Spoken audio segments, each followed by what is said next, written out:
ప్రైస్తల ఎడార్ల సెలయేర్లు మార్చి 16. మన మేలు కొరకే. హెబ్రీ 12:10. రాల్ఫ్ కానర్ రాసిన ఒక పుస్తకంలో గ్వెన్ అనే అమ్మాయి కథ ఉంది. గ్వెన్ చాలా మొండి పిల్ల. ఎప్పుడూ అన్నింటినీ తనకిష్టమైనట్టుగానే జరిపించుకుంటూ ఉండేది. అయితే ఒకరోజు హఠాత్తుగా ప్రమాదం సంభవించి జీవితాంతం అంగవైకల్యంతో బాధపడాల్సిన దుర్గతి పట్టింది. ఆమె మొండితనం ఇంకా ఎక్కువైంది. ఎప్పుడూ వణుకుతూ ఉండేది. ఒక రోజున పర్వత ప్రాంతాలలో మిషనరీగా పనిచేసే ఒక సేవకుడు ఆమెను దర్శించాడు.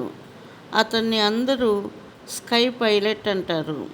అతను ఆమెకు కొండలోయల గురించి ఒక కథ చెప్పాడు. మొదట్లో అసలు లోయలే లేవు. అంతా సమంగా మైదానంలాగా ఉండేది.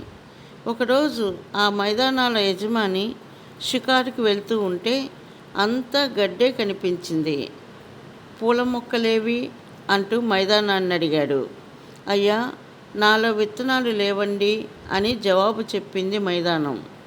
ఆయన ఎగిరే పక్షులకి ఆజ్ఞాపించాడు. అవి రకరకాల విత్తనాలను మైదానమంతా చల్లినాయి.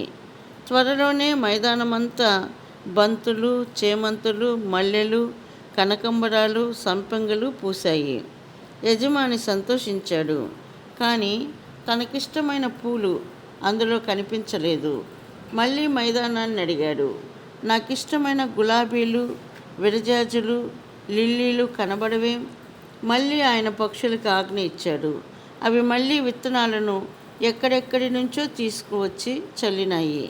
కానీ యజమాని వచ్చి చూస్తే మళ్ళీ తనకిష్టమైన పూలు కనబడలేదు. నాకిష్టమైన పూలు కనిపించవేం? మైదానం విచారంతో పలికింది. అయ్యా, ఆ పూలు బ్రతకడం లేదు. గాలి గట్టిగా వీచేసరికి అన్నీ వాడిపోయి రాలిపోతున్నాయి అంది. యజమాని మెరుపుకు ఆజ్ఞ ఇచ్చాడు. ఒక్క దెబ్బతో మెరుపు తీగ నేలను తాకి మైదానానికి మధ్యగా పెద్ద లోయను తయారు చేసింది. మైదానమంతా బాధతో అల్లాడిపోయింది. చాలా రోజుల పాటు తనలో ఉన్న ఆ పెద్ద గుంటను చూసి ఏడుస్తూ ఉండేది. అయితే ఆ గాడిలోకి నదీ జలాలు పారినాయి. ఒండ్రు మట్టి పుష్కలంగా దానిపై మేట వేసింది. మళ్ళీ పక్షులు విత్తనాలను తీసుకొచ్చి ఆ లోయలో వేసినాయి.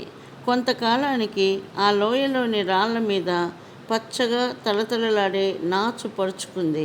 నేలంతా పూల మొక్కలు మొలిచి అందాలు విరజిమ్మాయి. సూర్యకాంతిలో పెద్ద పెద్ద చెట్లు మొలిచి తలలెత్తాయి. ఎక్కడ చూసినా రంగురంగుల పూలు. ఆ లోయ యజమానికి అత్యంత ప్రియమైనదైపోయింది.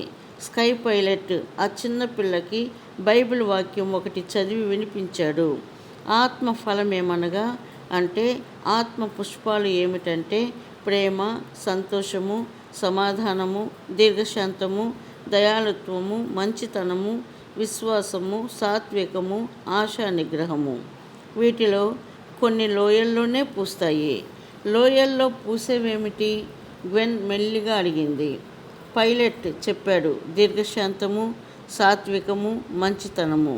మిగతావి కూడా మైదాన భూమిలో వికసించిన లోయల్లో అయితే పుష్కలంగా పూసి పరిమళాన్ని దూర దూరాలకు వ్యాపింపచేస్తాయి. చాలాసేపు గ్వెన్ అలానే ఉండిపోయింది. ఆమె ఈ మాటలు అంటున్నప్పుడు ఆమె పెదాలు తీవ్రంగా వణికాయి. అయితే నా లోయలో పూలేమీ లేవు, అన్నీ కఠినమైన శిలలే. అమ్మా గ్వెన్, త్వరలో ఆ పూలన్నీ పూస్తాయి. నీ యజమాని వాటిని గమనిస్తాడు.